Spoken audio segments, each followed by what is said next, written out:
Hello and welcome to the Sega Nerdcast, episode 74. I'm Chris, the editor of Sega Nerds, and with me this week is my buddy Blake. How's it going, man?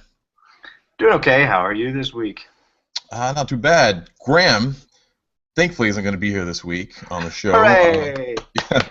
He's spending the weekend in Wales as part of his Christmas work Christmas party, which he kind of discussed last week when he was trying to ask his friend out on a date and got completely turned down. And so I can't wait to get some updates on that. What ended up happening, I don't know. I'm trying to keep myself Graham free this week until next week's show. He can come back and fill us all in on his sexcapades in Wales. So anyway, Blake, what have you been up to this week? Well, this week my wife has been doing a lot of baking in the house, filling the house with the smell of awesome. Includes banana bread, cookies of all kinds, just a chocolate chip toffee cookie, which is so good. Anyway, so I probably gained like 7 pounds this week. Oh, speaking of 7, I also took a 7-hour trip yesterday to buy a pair of jeans. That's because I'm a pretentious clothes snob. So yeah, there's really one place. I only buy Brooks Brothers jeans, and there's not a whole lot of them close. I took a 4 or 5 hour trip a couple weeks ago to buy a pair, and I got it home, and wore it on Thanksgiving, and realized there's a seam that wasn't completely sewn up. So then I had to return it. So that's why you're calling all the different stores. Yeah, well, that was different. I just do that on Thanksgiving. Like, that's a thing. Everyone bow and give thanks. Anyway, so I called all these other stores trying to find a replacement pair because I wanted to exchange it. And the closest one I could find was south by quite a bit, and I had to deal with DC traffic to get there. And it was kind of a nightmare. So yeah, about 3.5 hours down, about 3.5 hours back, and I have my new pair of jeans, thank goodness. But it was a full trip. Also this morning, I bought the Princess Zelda amiibo at Toys R Us. Huh? I said, how adorable. Is this one of the ones that are rare or hard to find? I don't think this one's going to be terribly rare, unlike, well, kind of all the other ones. But there were 3 that were slated to be released today. Zelda was one, Little Mac was another, and Diddy Kong is another. Zelda was the only one that Toys R Us had. They didn't have the other ones. I was calling around a few other places to try and find any of them just to see what they've got. I was actually trying to figure out if Captain Falcon was out today. It turns out he was not released yet, along with the other 2 that's come with him, which, whatever. But yeah, it seems like, crazy Nintendo people are going crazy over Amiibo. Yeah, exactly. And they've all gone out and bought all of these things, and they're all gone everywhere. So, Sega fans, I'm telling you right now, if you're not used to dealing with Nintendo fans, if you're out there listening, God bless you. I love you to death. But some of you are retards. I actually have an open letter to Nintendo fans that I've written up. If you want me to read it now, I can. But let me make my recommendation to Sega fans real quick. If you want the Sonic amiibo, pre-order it now, because you're going to be dealing with retarded Nintendo fans who buy up everything, who buy up even every single Wii Fit trainer out there and then spend $30 to $40 on eBay to get another one. Because they're retards. Anyway, I'm gonna while you're talking, I'm going to pre-order the Sonic amiibo right now. Yes, I pre-ordered Sonic and I pre-ordered Mega Man because I'm not dealing with this again. I'm not doing it. Why can I not find these in the stores? Nintendo retards. That's why. Anyway, so if you're gonna be busy doing that, I can read my open letter. If you Go ahead, read it. I'm interested. Hey, pull it up. There it is. My open letter to Nintendo fanboys. Hello, Nintendo fans. It's me, the Requiem 95. I know we haven't always seen eye to eye, seeing as how so many of you are fat plumber, blubber-loving fanboys, and I'm myself awesome. But let's talk about Amiibo for a minute. As many of you are aware, your idiotic false gods Nintendo underestimated the demand for Amiibo, and many of you are upset about this. Many of you, the most retarded of you, that is, have seen fit to start paying equally retarded prices for the rarest of these, including up to $40 for the Wii Fit trainer and the Villager, and even upwards to $100 for Marth on eBay. These insane purchases are being made even before Nintendo, the great communicators, have confirmed that there are actually no more of these figures coming. The end result of this is that you are creating a fervor over them, even generating the stupid AmiiboGate hashtag online, and people who don't even care about them are snatching them up to sell them off to you on eBay. Even today, the release date of Diddy Kong, Zelda, and Little Mac, every single store is sold out. I guarantee that many of these purchases are intended to scalp them to you, Nintendo fans, for inflated prices. That's because you, the idiotic Nintendo fan base, will pay it. Stop paying dumb prices for dumb characters on eBay.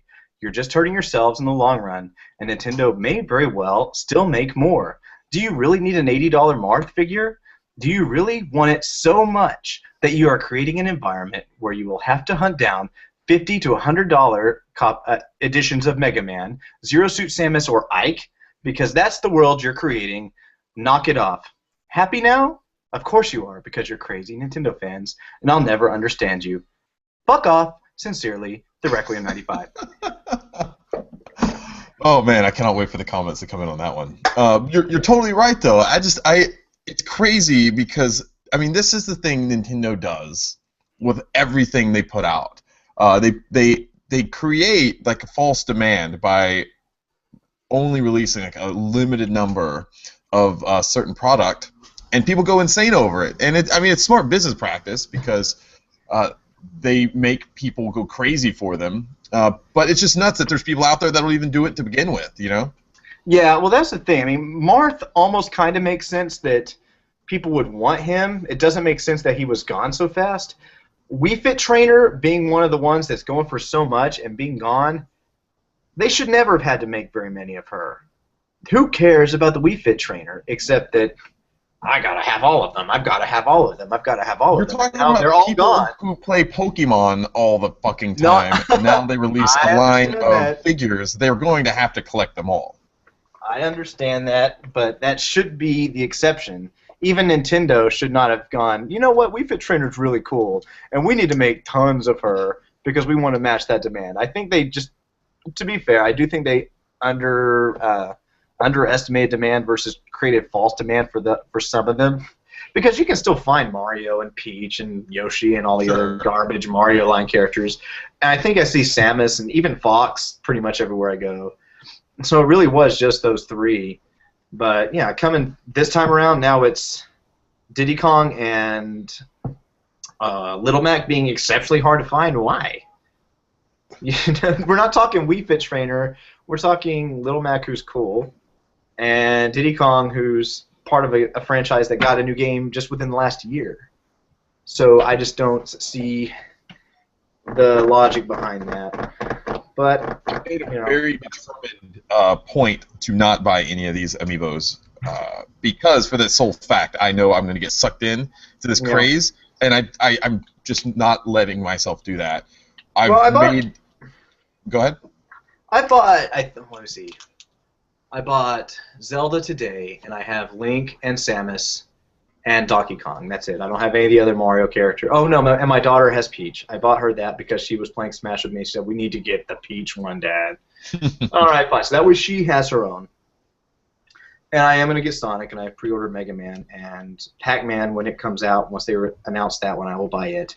And Captain Falcon, dear God, Nintendo fans, if you somehow prevent me from finding Captain Falcon, I will find someone and murder someone, Nintendo fan or not. Captain Falcon I want. Yeah, the Pac-Man is another one I want. So pretty much the non-Nintendo characters are the ones I'm really looking forward to.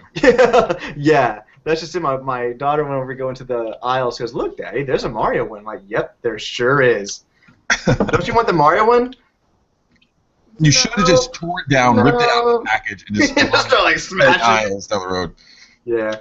You know, Mario is one I might get eventually if there's like a buy one, get one sort of sale at some point, just so that he could be, you know, sitting there. But I just don't have any affinity for any of the Mario characters, so he can just sit on that shelf as far as I care. When they make a Waluigi, that's when I'll get it. Okay, yeah, that's because you're a big dope. Waluigi! This is my favorite Mario character. Well, they're not going to make one as far as this Smash stuff is concerned. So, But yeah, I bought Zelda because I'm sure I'll be getting a Zelda game sometime soon, and chances are it will interact with that game. So that's one of the things that's sort of preventing me from really caring about Little Mac. is because outside of Smash, there may not be a Punch-Out game this generation. The same thing with that's sad. with Pit from Kid Icarus. Is I really like that character and I really like that series, but I may be limited to just Smash Brothers with that amiibo. You know, Captain Falcon unlocks a costume on Mario Kart, so I have something else to look forward to using that one for outside of Smash Brothers. The same thing with Zelda. What are your thoughts so far on the amiibos themselves? Like how they integrate some of the features that they provide. Is it worth it? I mean, what do you think about them so far? Well, the thing is, that's what I'm saying is it varies by figure, which is odd. Some of them are very much more worth it than others because they will interact with so many other games. If Zelda did not interact, I know she does something in Hyrule Warriors, which I don't have yet. I'll probably get it eventually, but chances are she'll do something in the next Zelda game, which is supposed to come out next year. And Donkey Kong, one of the reasons I got him is because he unlocks a costume in Mario Kart. But the ones that only work in Smash Brothers and that's all they do, you know, I just don't see that much value in them unless it's a character from a series you really like, and that's fine. But there's so many people that are, they're going out there and buying everything, and they want all of them. And I just don't see them getting much out of that other than it being something on your shelf. If you like the figures that much that you think it's cool to have them on your shelf, you know, and some of them look better than others, but some of them are pretty cool.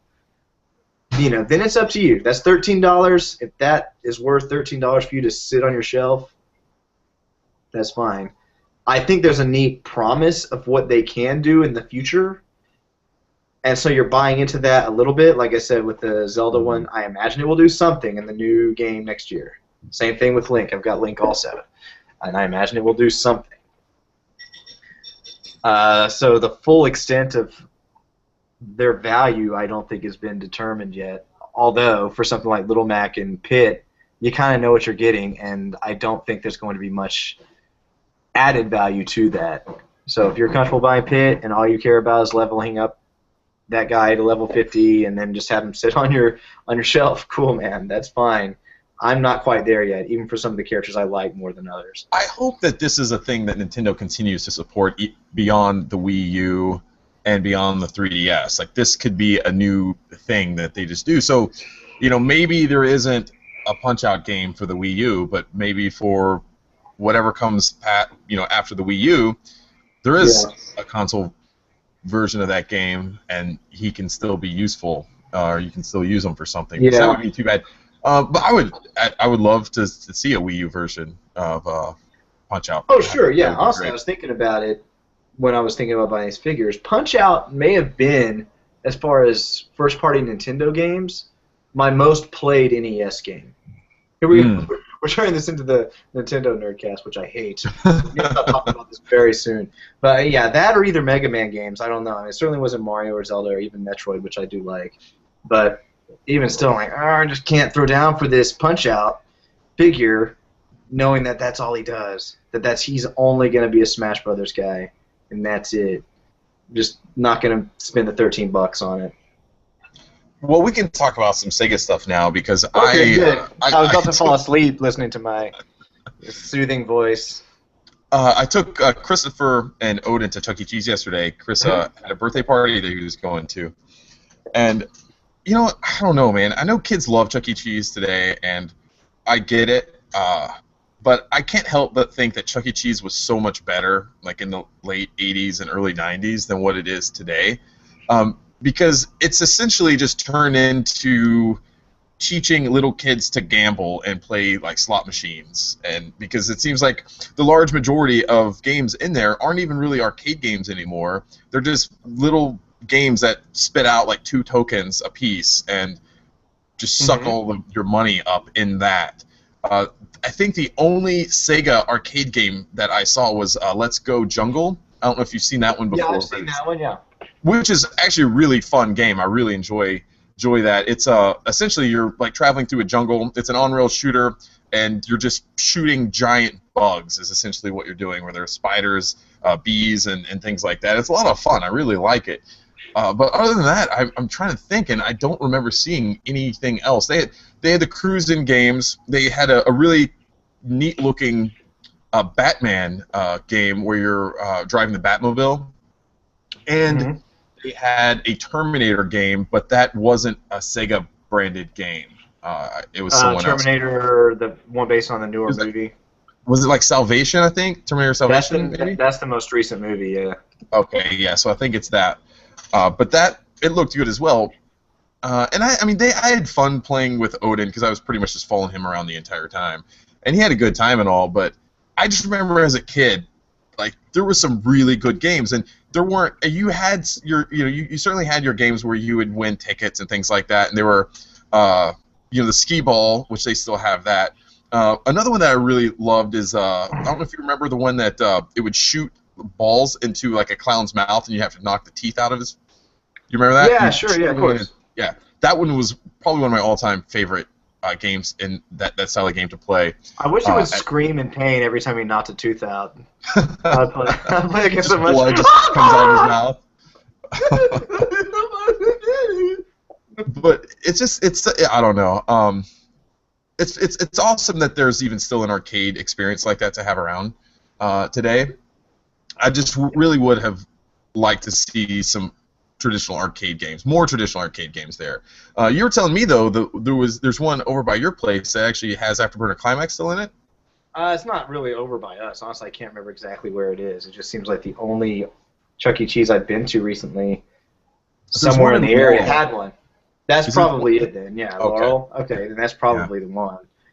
We were just kind of driving around and found it. Like, okay, we're going there. And yeah, they've got an After Burner Climax in there. They also have one at Disney World for anyone that wants to go down there. Just for that, it's kind of an expensive trip, but oh my gosh, we're going into a news item. You don't want to segue into the Afterburner news item, do you?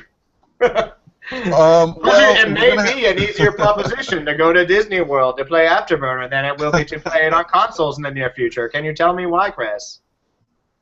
That's funny. Before we move on, though, I do want to say I went to this one. It's almost like a Chuck E. Cheese style arcade when I was in Guam, but it was I even forget the name of it. It's called like Wizzy World or something weird like that. And it was so you would drive by it 100 times, you would never even notice it was there. It was like in this like big like old industrial looking like strip mall type area in Guam. Anyway, I saw it one day. I was like, "What the hell is that?" Like, let's go in there. And we go in, and it was amazing. Like, there were so many great arcade games in there. There was that old Sonic the Hedgehog, like, isometric arcade game. I forget what it was called. Sonic the Hedgehog, the arcade game. Is that what it is? I think that's all it's called. Yeah, I think so. I've always known it by Sonic the Hedgehog, the arcade game. It's got a trackball controller? Yes, yeah, that's it. Yeah. And I posted on the old Sega Nerd site, I posted all of them. I did like a huge photo gallery. I want to see if I can find it now. But it was so great, and that was like the one of the best arcade games I had been to in so long, because it just had really, really good classic arcade games. And I should have offered to buy that Sonic arcade. I kind of kicked myself because they probably would have done it. They probably just would have sold the thing to me for a few $100s. But American dollars? Oh my goodness. Yeah, so that's what people from Guam sound like. That's what they absolutely sound like. Let's go into the news desk now. But before we get into the Afterburner thing, there was a new release that we should. Okay. All right, we'll go over that then. All right, so Chain Chronicle was released on Android and iOS. This is Sega and Gumi's popular Japanese mobile RPG. It's basically a blend of tower defense and real-time strategy.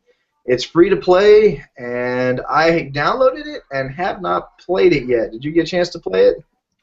I've been playing it quite a bit. I'm almost through chapter 1 so far. Yeah, one of us can talk about it. And I'm enjoying it so far. It doesn't beat you over the head with like microtransactions and things like that. Like you can pretty much play the game and not have to spend any money on it. I have not spent any money on the game yet, and I probably put in maybe about 2 hours worth of playing the game so far. But the only thing is, it's weird because so your characters start off, and they pretty much like stand inside like a 3x3 grid, while the enemies come from the other portion of the screen and to you. And you can move your characters. It's all real time, so it's not turn-based. But you can move your characters outside of the grid to attack oncoming enemies. But once they're done fighting them and they beat them, they'll just automatically return back to where their placement is on the grid. And so basically, they're trying to get past your defenses, and then if they do that, or if they kill all your characters, you'll die. There was one mission that was pretty tough. Outside of that, it's very, very easy so far. I was able to buy a couple, so what you do is like you go to a town, like a tavern, and you can recruit new characters, like buy new cards essentially and get new characters that you can then add to your party. Right now, I only can have, I think, 4 characters battling with me at a time. Maybe no, it's 5. It's 5. And so I was able to get a couple rare characters that are really super powered, and I think it might just be that possibly that is kind of skewing the difficulty in the game, because it's not hard at all. And what you can then do is you can enhance other characters, and what you do, you get enhancement cards, and you use that in conjunction with other player cards, like character cards. And so if you do that, say I want to build up my main character, and I use a couple enhancement cards and then a character card I'll throw in there, which it basically gives you experience and ups your stats, helps you gain levels faster. If you use a player card, you'll no longer be able to use that character until you find them again in a tavern and recruit them again. So they don't like go away and die or anything like that, but they just kind of leave your little group. And I think the gameplay it's really fun. It's cute. So they're like chibi versions of their anime style normal selves, I guess you could say. Mm-hmm. The story, it's okay. I think some of the localization on it isn't as good as I would have liked. It's just it's very mobile RPG-ish, if you know what I mean. Like, it's just like there's not a lot of meat to the story or anything like that. But I think people are coming for the gameplay and some of that stuff. So I'm really enjoying it so far. I definitely suggest people go check it out. There's a lot of other characters, like Sega arcade Sega characters that are in the game. I think some Shining Force characters and things like that that Kopke was telling me about. At least they're in the Japanese version. We're trying to find out if they're in the U.S. version as well, and also they better be in there. Right. How you go about getting them. It would be like Sega to give us like Phantasy Star characters in this game, but not give us Phantasy Star Online too. They don't want to remind the West about Phantasy Star. They don't want to open that wound at all. They just want us to forget. They think we'll forget one day. We're not going to forget. We won't forget. I do have the only question I really have about that game, because I haven't got a chance to play it. How long does each battle take? Because one of the things I don't like about strategy RPGs is I feel like I have to commit an hour plus to fight one battle. And right. So it's not really hot for a mobile game. It's not your typical like Shining Force style strategy game. So it's not turn-based, which means it's a lot faster. But what's great about it is you can set it to auto battle and then speed up the gameplay by like 2 times, and that's what I do now in a lot of these smaller battles. And you get through a battle in probably 30 seconds. Okay. So you can move, that sounds almost really playable then. Yeah, it actually makes it really nice. Because at first I was manually doing all the battles, and they were just so easy. It wasn't even worth really my time to sit there and do it, because my characters would kill the enemies so easily. So once I really started playing around with some of the auto battle and speeding up the gameplay a little bit, it's really nice to do it that way. So it's very mobile friendly. They've done a really good job with it, and I think it's going to be a pretty popular game. Sega's done really well in the mobile space this year and last year. I'm impressed. I mean, they're bringing over games that people like to play, and I think this is going to catch on. We've been getting a lot of interaction on Twitter with Chain Chronicle. It seems like a lot of people are playing the game. A lot of people are enjoying it. So yeah, it's going to be interesting to see where it stacks up in some of the popularity and some of the download lists coming up. So yeah. Well, yeah, that makes it seem a lot more attractive to me, not having to worry about playing an hour and a half long battle, because I don't care to do that typically ever. Yeah, and then I mean, there's those options to purchase like 50 or like 100 Prisma for $50 or whatever it is. You know, if you're crazy to do something like that on a free-to-play mobile game, there's always that option for you.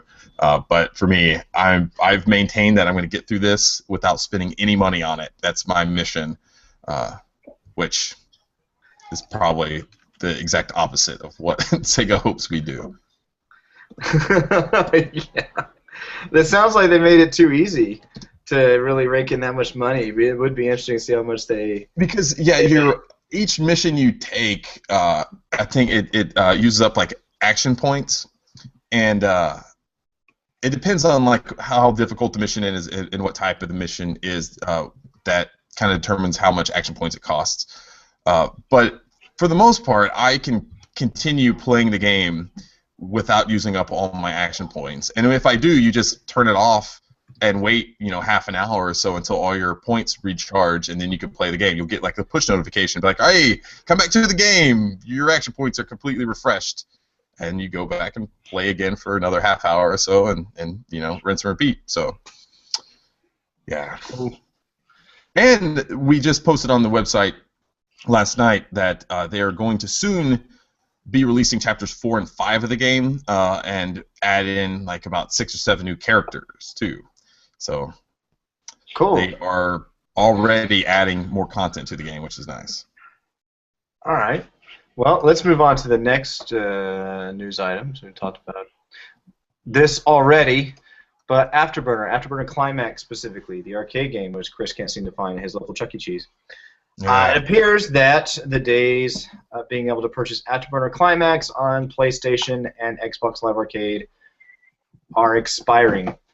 Let's see, an Xbox Live Arcade watchdog, self-proclaimed, I suppose. His name is Lifeblower on Twitter. He tweeted out that the game is scheduled to be delisted on Christmas Eve, the December 24th. So, chances are this is due to the licensing agreement between Sega and both Boeing and Northrop Grumman, who own the rights to the planes that are actually used in the game.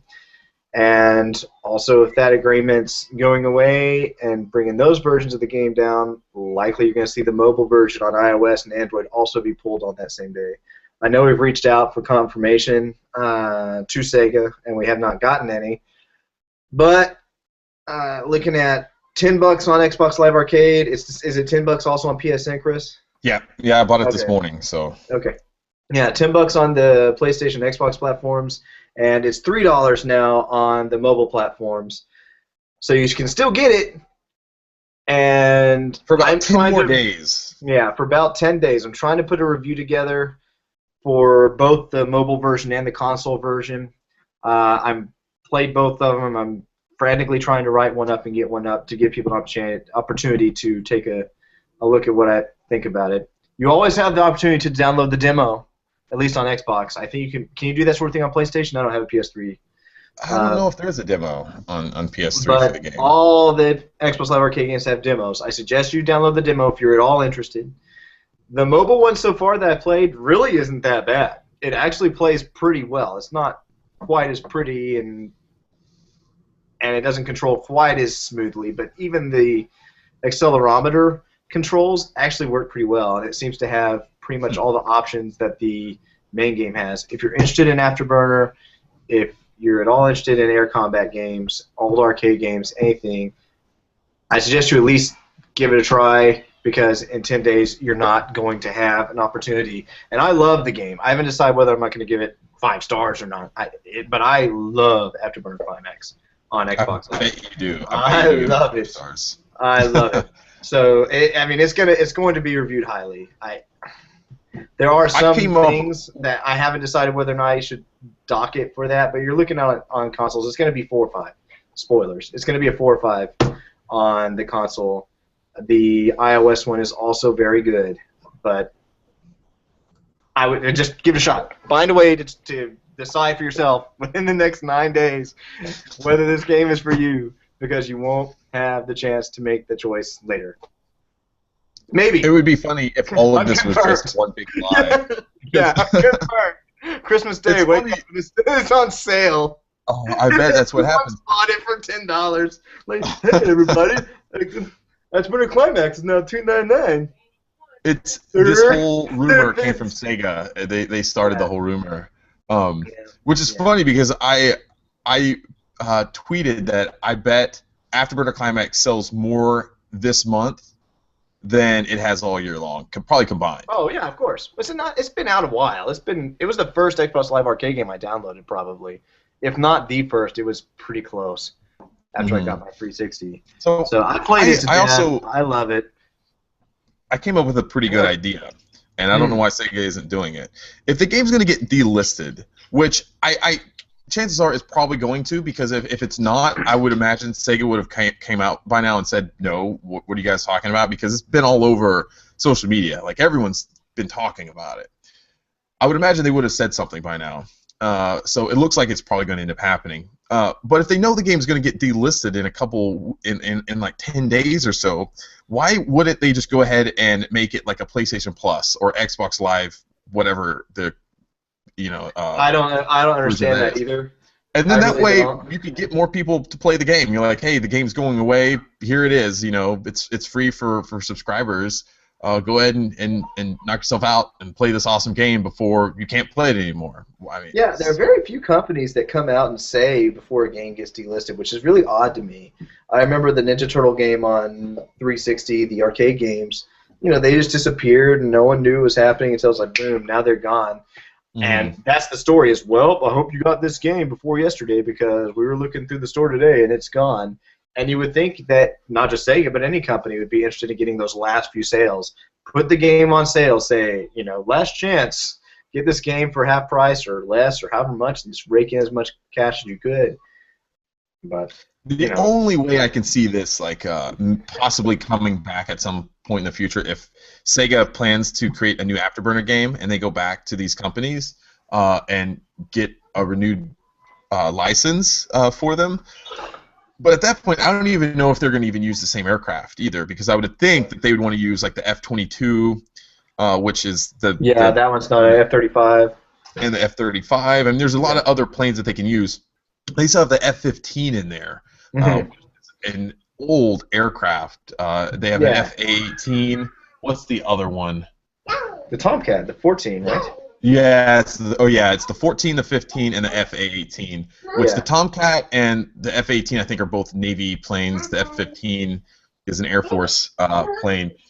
So I would like to see the F-22 in there, maybe in the F-35, and even it would be neat to see like some sort of like a stealth, like maybe the B-2 would be kind of cool in there. There is a stealth.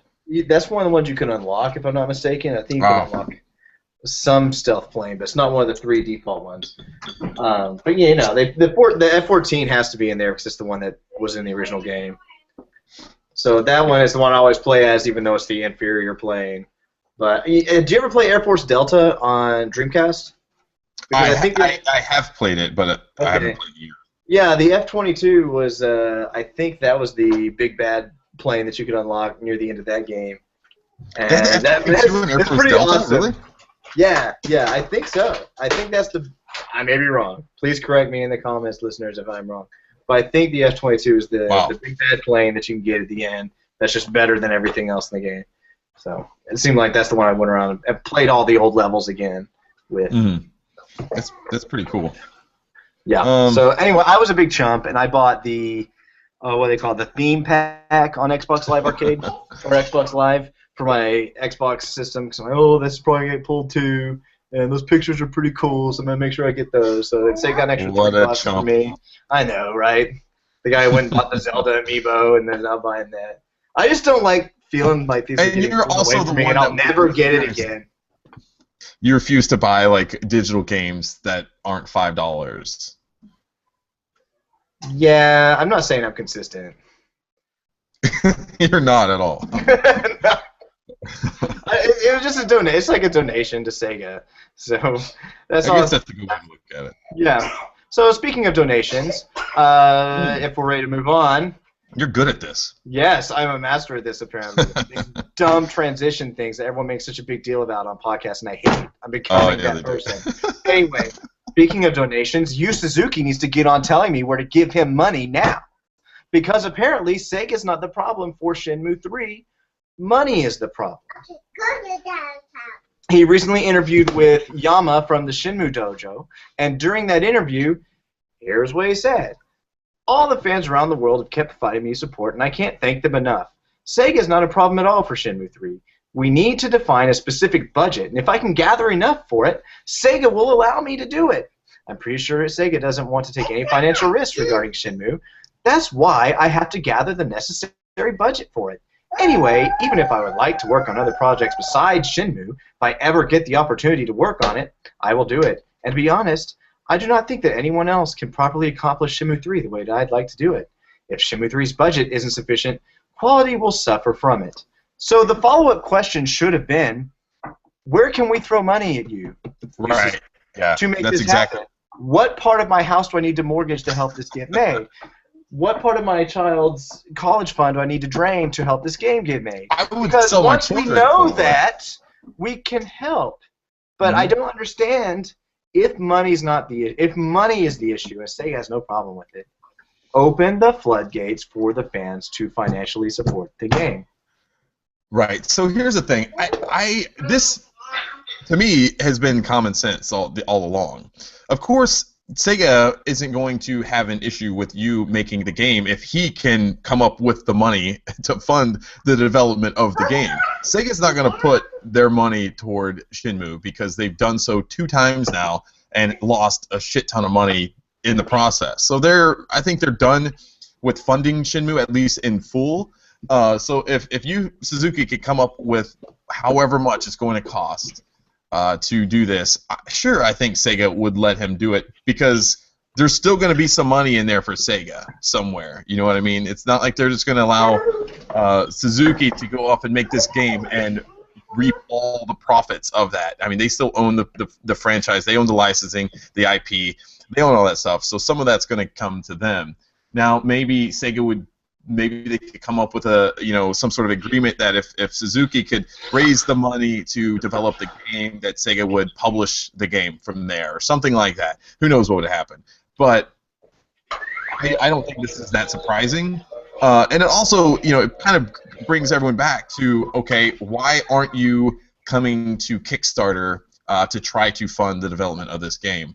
Now, I don't think. I mean, what's the record for a game that's? Oh, I have no idea. I don't have any idea. It may be Mighty Number 9 got a lot of money. I wonder if that Mighty Number 9. That was up there. It's no more than 10 million, right? It didn't. I couldn't tell you. The original Shenmue cost how much? 40 million to do the original one, I want to say. Yeah. So Mighty Number 9 only got 3.8 million, which is one of the biggest games ever. There's no way that they can make a Shenmue with even 5 million, I would think. Yeah, it depends. I think a lot of it depends. If they want to just make it with the same engine, that's a lot of the work done for them. If they want to make it upscaled using a different engine, that might be a little bit more difficult. I don't know what his plan is when he says that no one else can do it and quality will suffer if budget isn't sufficient. I don't know what he means by that. So it's another question they should have followed up with. Like, what are you looking to do? Yeah, would you make it in the old Naomi / Dreamcast hardware engine? Because that matters. I would be interested to see if he's seen some of the the HD screens and stuff that people have been putting together online, just to show what an HD Shenmue would look like. I'd be interested in that. And another thing I would want to know from if I had to be able to sit Yu Suzuki down and talk to him, I would also just sit him down, sir. Sit down. Like, you sit in that chair. You listen. You're gonna answer. Sit down. Just sit. I bought both of those games at launch. I deserve this. I would really want to know what his thoughts are on a re-release of Shenmue 1 and 2, like an HD re-release. And I think, and I've said it all along, I think doing that is probably the most logical step toward Shenmue 3, because I see doing that almost as a litmus test to see how much demand there is going to be for next Shenmue.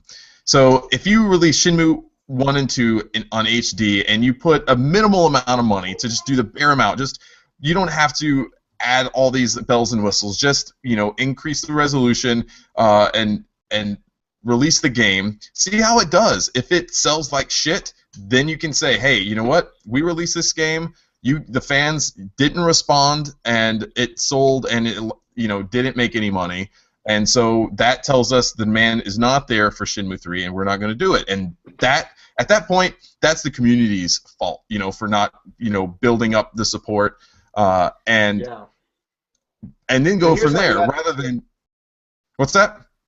Here's how I suggest they do it. Even if it's just like an upscale Dreamcast port, like Sonic Adventure was, like Space Channel 5 Part 2, and Crazy Taxi, like those were my daughter's down here making fart noises. Isn't that adorable?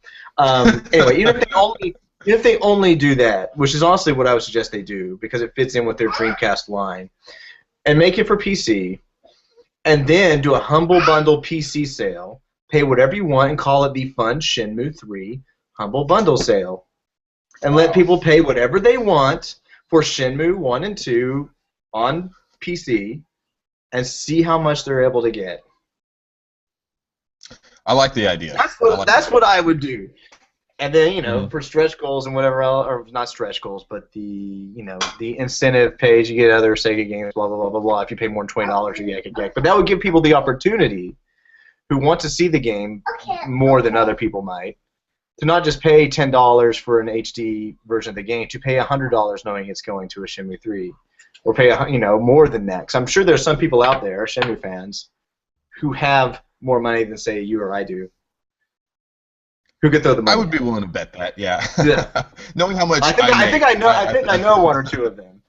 So, Oh, kiddo, don't tear the Christmas tree apart. Oh boy.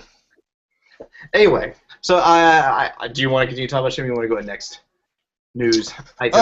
Yeah, we can go into next. Yeah, because. Okay. Yeah, let's keep going. Shenmue. To the next one. Yep. Here we go. All right. So I think this is going to transition us into the discussion topic of the week. Sega is looking to create live-action and animated shows for their popular franchises. So let's see.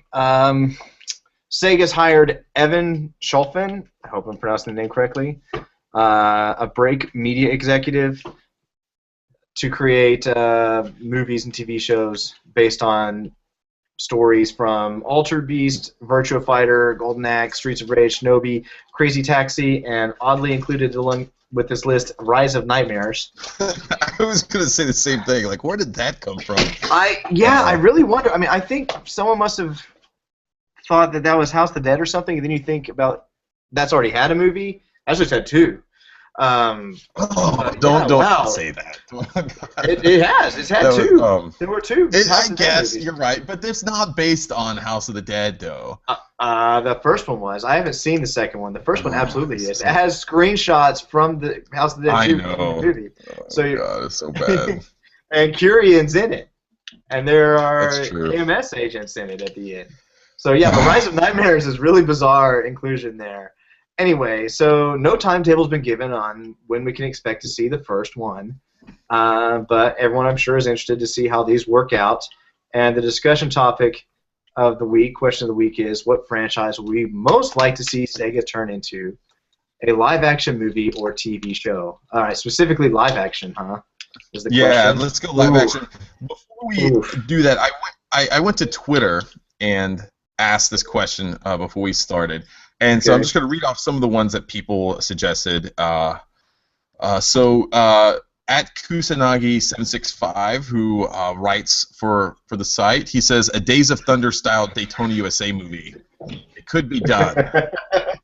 Yeah, that could be done. That's possible. It would be called Days of Thunder. Days of Thunder With the Daytona USA. song.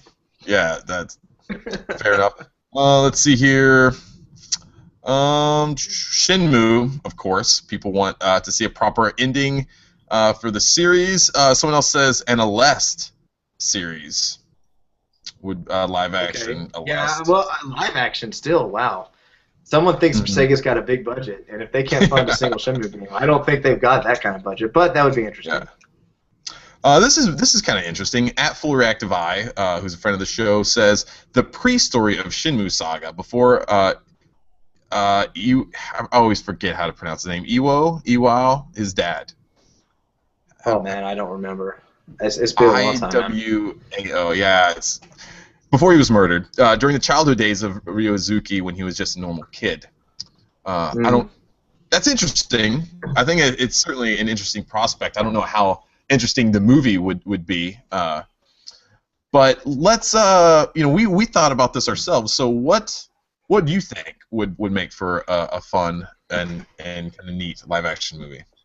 Well, let me preface this, I guess, with sort of a story. About a decade ago, actually, Sega mentioned or floated the idea of making live action movies based on, I remember Shinobi was one and Crazy Taxi was another one. It was right after the PS2 version of Shinobi came out, and there were rumblings that they were going to try and make a movie based on it. I think both of those could work as a live action movie. I think the one that'd be the most likely to be successful would be Crazy Taxi, to be completely honest, because it seems like you could come up with a formula that would work a little bit more easily. And being a comedy, it'd be easier to work with as opposed to a big budget action movie that would require stunts and crazy sets and all that sort of thing.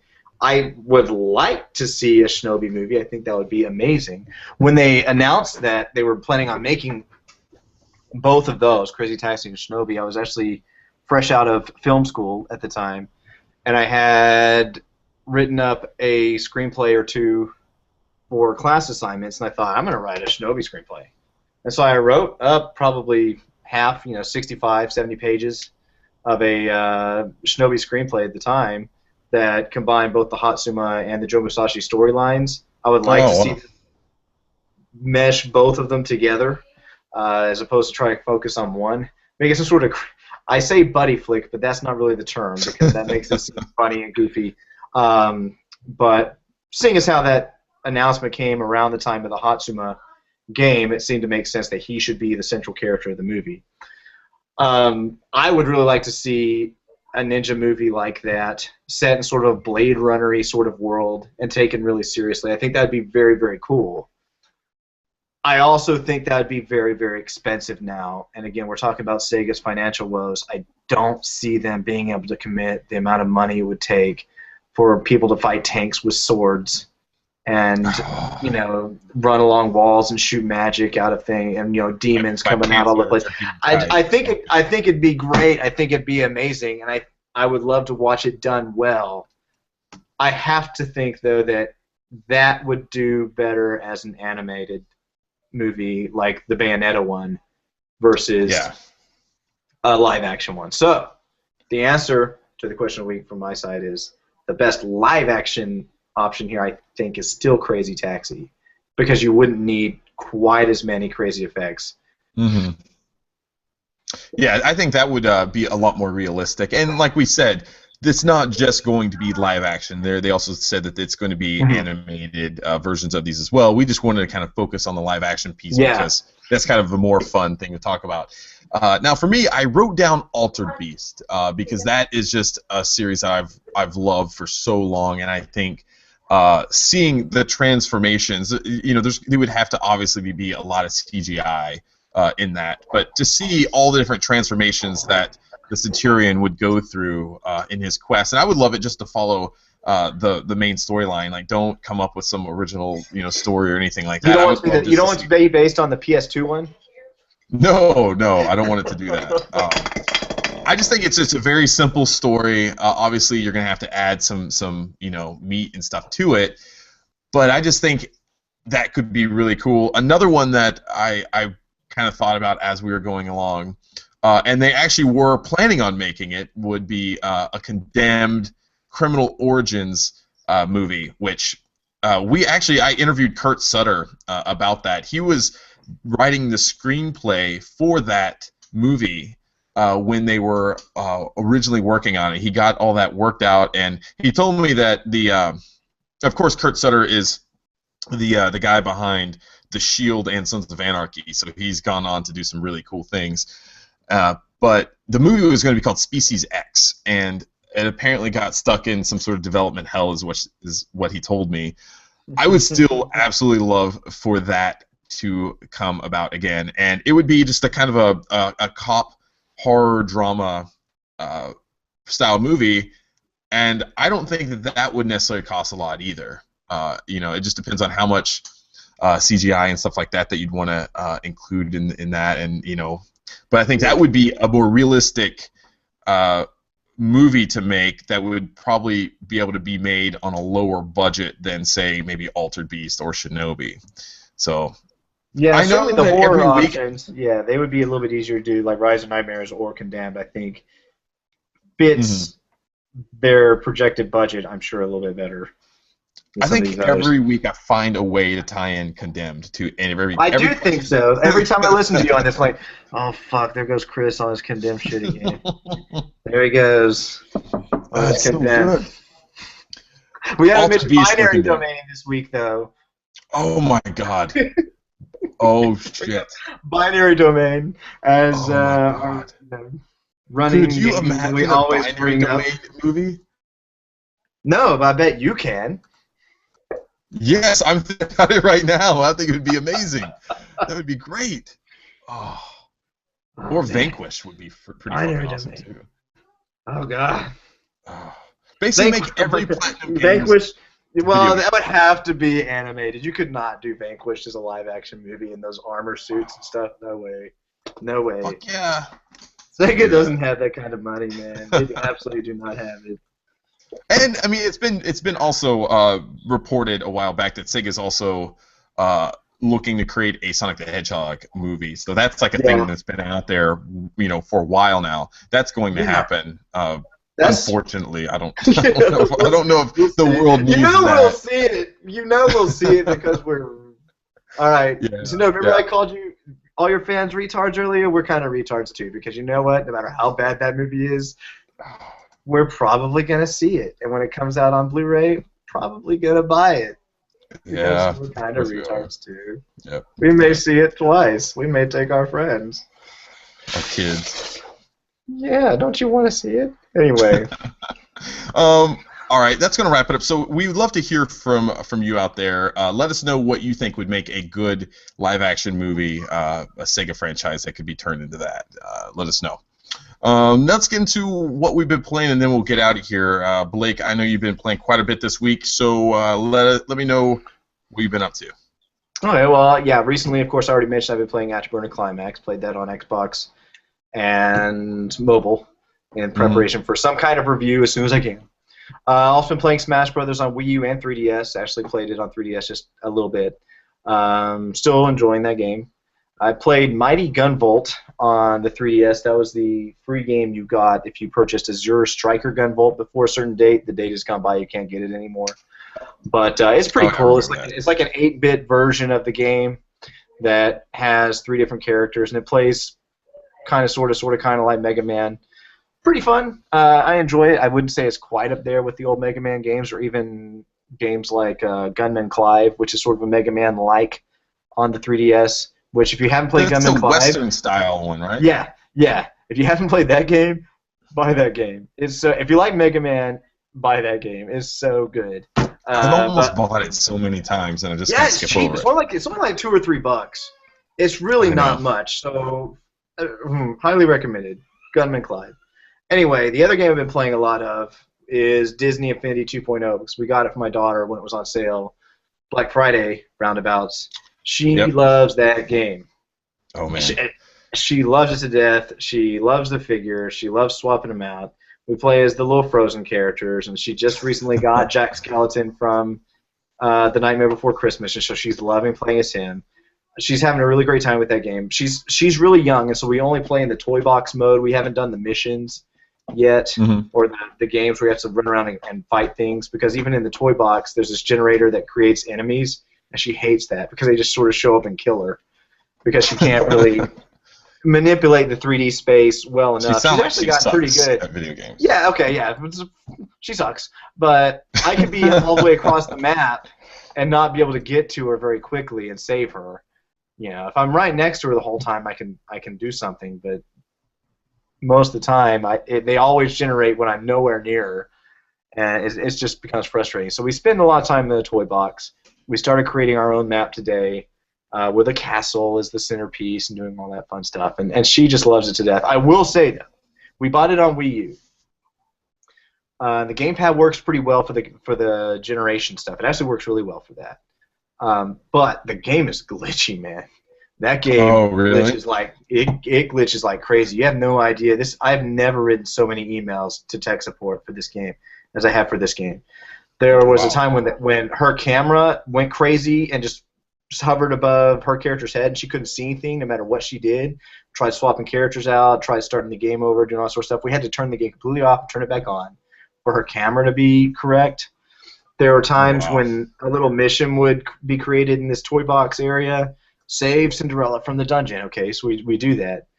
And it's supposed to generate enemies for you to fight, but the enemies didn't generate.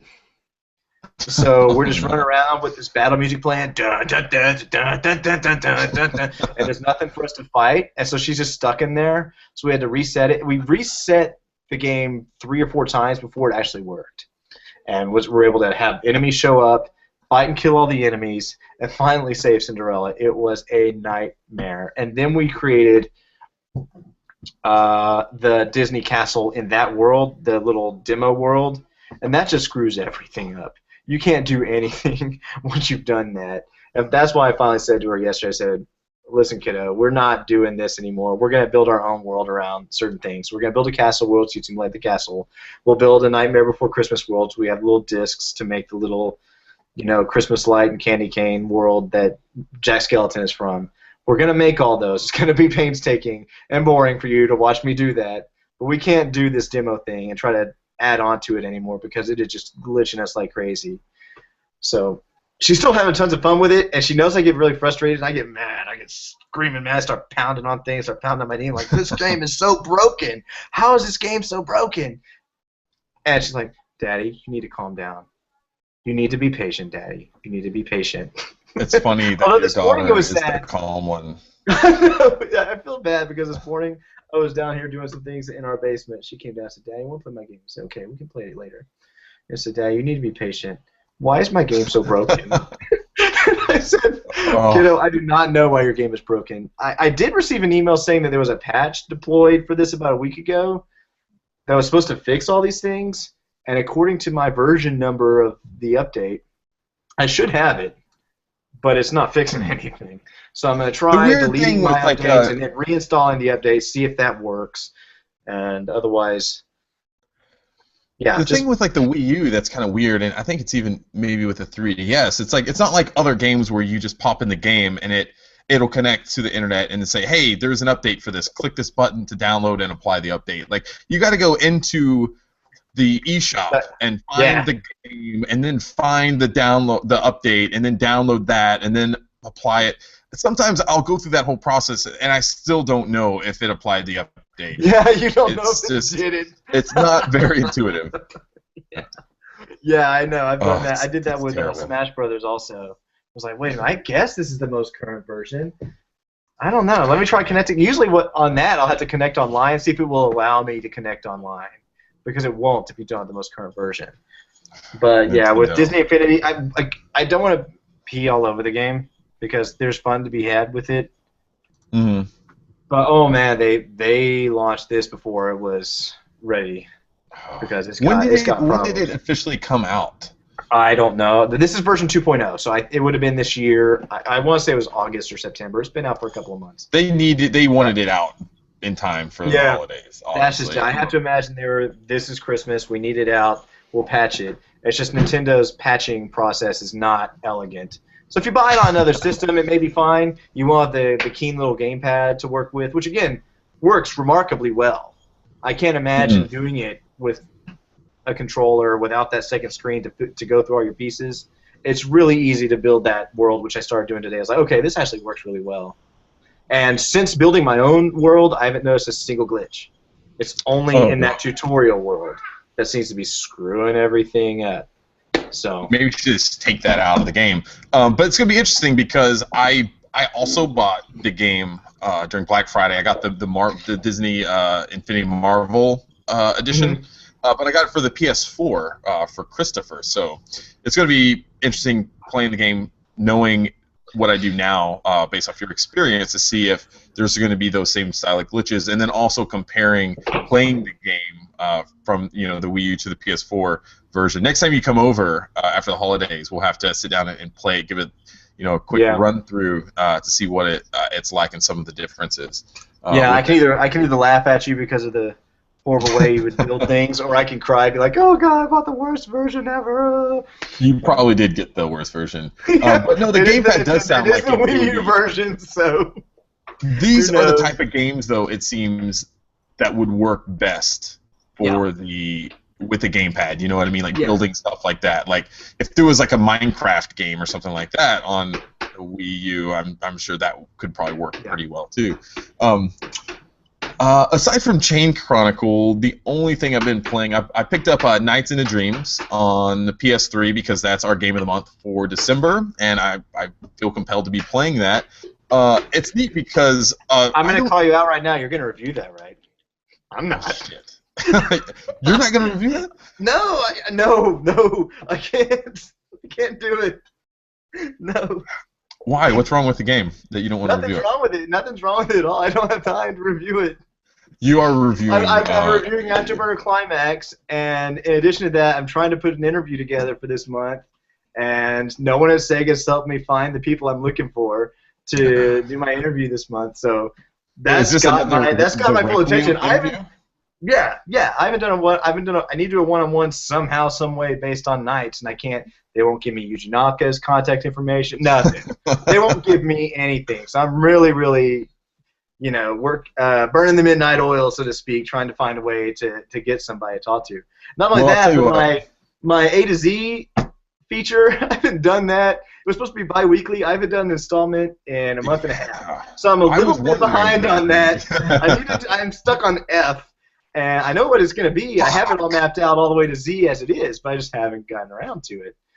So yeah, I'm not reviewing Nights into Dreams, Chris. I will review Nights into Dreams. Hooray! There you go. I will do that. Locked down solid, signed in blood, written in stone. Chris I'm saying it right Nights into Dreams. Now we do have someone that's going to be reviewing Christmas Nights, I think. I talked to him the other day, my brother, and he was still on deck to do that for us. So. Sweet. That sounds good. Now, I've been enjoying the PS3 version because I must have bought it on the 360 a long time ago because I remember playing it. But so the PS3 version and I think the 360 version, they have enhanced visuals. You can play either in the original Saturn mode or you can play in like an enhanced mode that kind of cleans up some of the textures and some of the graphics and stuff. It looks really good playing on the PS3. The game looks really good. The PS3's controller, the DualShock 3, I think works pretty well. I'm still a sucker though for that original 3D control pad, on the Saturn. Keep talking. I'll be right back. Okay, it works so well and plays so well with the with Nights into Dreams. That's how I originally played the game. I bought it when it was originally released, like on release day. I got the 3D controller as well, and I just fell in love with it. I actually used that 3D controller for a ton of games. I think I may have used it almost religiously for every game after that. I just fell in love with that controller so much. Some of our friends on Twitter, when we posted that Nights is going to be our game of the month, they said that if you play it on the PC, there's an adapter that you can get that will plug into like a USB port, and you can plug your 3D controller into that, and so you can actually still play the enhanced Nights game on the PC with the original 3D controller, which I don't know. That sounds like the way to go. I still might bust out my Saturn at some point just to, kind of relive the original experience. I don't have a 3D controller anymore, though, so I'm going to have to hunt one down. But that game's good, and I've been playing with my kids. My kids are interested in it, too. It's fun. I'll sit there and start playing it, and they'll find their way into the living room and kind of like look at it, and I think it's just got such unique and childlike visuals that it really kind of draws them to the game. And the gameplay is fairly simple. You're just kind of flying around the stage collecting things, and I mean it has a lot more depth to it, but on the surface it's pretty simple. A little kid can kind of pick it up and play it and kind of understand the basic concepts of the game pretty easily. So there's that going for it. I really like that game, and I'm glad we picked it for the game of the month because I'm having a good time going back and playing it. Well, good. I'm very glad to hear that I'm not reviewing it. You better at least play the game this month. You got to do that. Okay, fine. Yeah, I've got it on Xbox. I'll play it. I'll play Yeah, it. I'll you turn gotta it on. Yep, there it is. There's the game. It's nice. It'd be worthwhile to research for whatever interview I'm able to come up with. You need to do that. Yeah, you got to do your proper, and due diligence. Yeah. And I will, of course, because I am a bastion of journalism in and of myself. Yes, of course you are. You hunted down the streets of rage. Not many people know where he's at these days. If you can do that, I'm sure you can find Yuji Naka. Yeah, I'm sure. He's gonna love it. Yeah. Anyway, I think we're done. Yeah, I think we're done. Please say we're done. Devolved. Yeah, we're done. So as always, follow us on Twitter. It's at Sega Nerds. You can find us on Facebook, facebook.com/theSegaNerds. Subscribe to our YouTube channel. Just search for us or go to youtube.com/user/Sega Nerds. And you can also find the podcast on iTunes, Stitcher, and our RSS feed, which you can find in the post on the website. And that's going to do it. So we will be back next week before we break for Christmas. Yep. Hooray, Christmas. Yeah. Holidays. All right. Days off. Take it easy. We are out. Bye. Bye.